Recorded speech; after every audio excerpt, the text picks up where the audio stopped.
জীবনে সবার চাওয়া পাওয়া থাকে। অনেক, অনেক কিছু চাওয়া পাওয়া থাকে। দেখা যায় আল্লাহ কারোটা পূরণ করে, কারোটা পূরণ করে না। সেটা আল্লাহই ভালো জানে কার ইচ্ছা পূরণ করবে আর কার ইচ্ছা পূরণ করবে না। তবে আমরা মানুষ আমাদের চাওয়াটা একটু বেশি। সবসময় আফসোস করি সবকিছুতেই। যে আমার এটা নেই কেন? আমার একটা বাড়ির স্বপ্ন, আমি একটা বাড়ি করব। আমার একটা ফ্ল্যাট থাকবে। তো থাকে এরকমের স্বপ্ন আমারও আছে। কিন্তু স্বপ্ন সবসময় নিজের মধ্যেই রাখা উচিত। কারো সাথে শেয়ার করা উচিত না। আর স্বপ্নগুলো সবসময় বড়, বড় দেখবেন যাতে আপনার স্বপ্নগুলো পূরণ হয়। তো নাই, নাই করবেন না। নাই, নাই করলে আল্লাহকে বেজার করবেন না। আল্লাহর কাছে শুকরিয়া করুন। আফসোস করবেন না। আর চেষ্টা করে যান। চেষ্টা করতে তো সমস্যা নেই। আর চেষ্টা করলে আপনি যদি সঠিক পথে চলেন তাহলে নিশ্চয়ই একদিন হবে। যেমন আমি বিশ্বাস করি যে আমার আজ নেই কাল হবে। ইনশাআল্লাহ হবেই। আমি যা আশা করি সেটা পুরোটা না হলে এর অর্ধেক হবে। তার অর্ধেক না হলে তার অর্ধেকের অর্ধেক হবে। এমনটা আশা করেন। হবেই ইনশাআল্লাহ। তো আল্লাহ সবারই কিছু না কিছু আশা পূরণ করেই নিশ্চয়ই।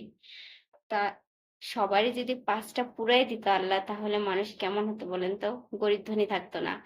কেউ কারো মূল্য দিত না। কেউ কাউরে সম্মান দিত না। কেউ কারো কাছে ছোট হতো না। সবাই যার, যার জায়গায় একটা ভাব নিয়ে চলতো অন্যরকম। তাহলে কি? তাহলে খাবার-দাবার পেতাম না, বাজার থাকতো না, মুদি দোকান থাকতো না, কোনো কিছু থাকতো না। তাহলে এত টাকা দিয়ে কি করতাম শুধু? হুম? তো আল্লাহ যা করে বুঝে শুনেই করে। আল্লাহর বান্দার মঙ্গলের জন্যই করে, তাই না? জীবনে অভিযোগ করবেন না। নাই, নাই করবেন না। আমার এটা নাই, আমার ওটা নাই, আমার সেটা নাই। অনেকে আছে অভিযোগ করে। আল্লাহর কাছে অভিযোগ করে, আল্লাহ তুমি আমারে দিলা না। ওরে এটা দিলা, ওরে এত কিছু দিলা, আমারে কিছু দিলা না। নাই, নাই করবেন না। আলহামদুলিল্লাহ বলেন। আল্লাহ যা দিয়েছে তাতেই খুশি থাকেন। শুকরিয়া করেন। আজকে এক দোকানে কলা কিনতে গেছিলাম। তো দোকানে কলা কিনতে যেয়ে শুনতেছি কলাওয়ালা আল্লাহর কাছে শুকরিয়া আদায় করতেছে। তা ওনার কথাবার্তা শুনে আমার কাছে অনেক ভালো লাগছে যে উনি একজন কলা বিক্রেতা। তাতেই উনি ওনার কলা নিয়ে এই ছোট্ট একটা ব্যবসা নিয়ে আল্লাহর কাছে অনেক সন্তুষ্ট, অনেক খুশি। তো ওনার থেকে দেখে কিছু বুঝলাম যে সামান্য কলাওয়ালা সে সারাদিন কলা বিক্রি করে আর কত টাকায় লাভ করে। তাতেও সে অনেক মানে খুশি, আল্লাহর কাছে শুকরিয়া আদায় করতেছি। আর আমরা অনেকে আছি এর থেকে অনেক অনেক কিছু ভালো কিছু পেয়েও আমরা কিন্তু শুকরিয়া আদায় করি না।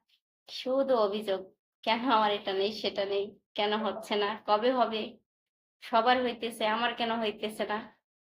তো আসলে এরকম করা উচিত না। শুকরিয়া আদায় করলে আল্লাহ নিশ্চয়ই তার রিজিকের ব্যবস্থা তো করবেই, তাই না? রিজিকের ব্যবস্থা একদিক না একদিক দিয়ে হবেই।